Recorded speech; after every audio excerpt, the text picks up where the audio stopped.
Deux villages gastronomiques ont été créés pour la Bissa. Ouverts chaque jour à partir de 10 heures, ces espaces accueillent les nombreux festivaliers qui effectuent le déplacement. En plus de l'alcool, dont les prix ont été revus à la baisse pour l'occasion, les visiteurs peuvent aussi se régaler.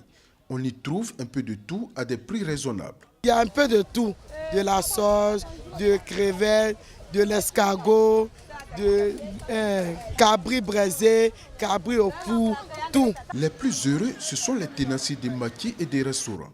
La forte affluence enregistrée chaque jour dans ces espaces leur permet de faire de bonnes affaires. Par la grâce de Dieu, nous avons assez de commandes.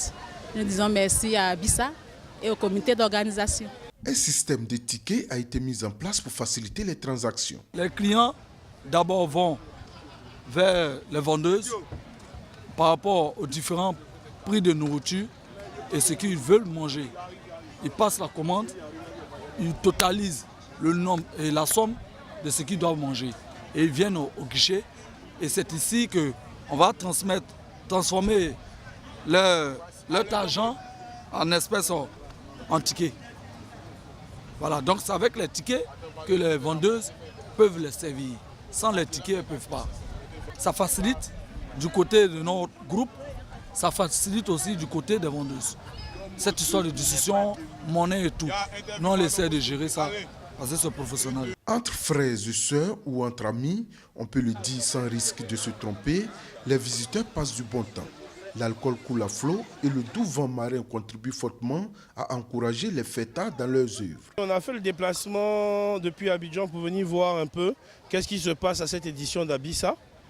Et bien là, ça rencontre parfaitement notre agrément. Voilà, parce que ici, tout est au point, tout est au top. Nous avons tous nos mets ici qui sont dignement représentés et je vous assure que cette année, les cuisinières sont de qualité et franchement, elles sont encouragées. On était en famille chez le roi et nous sommes venus manger un peu avec les amis que j'ai invités. Et puis après, on retourne au podium pour continuer la fête au rythme du tam-tam de la Bissa. La nuit tombée, l'ambiance dans ces espaces est plus électrique. Les festivaliers sont gratifiés chaque jour d'un orchestre qui joue en live.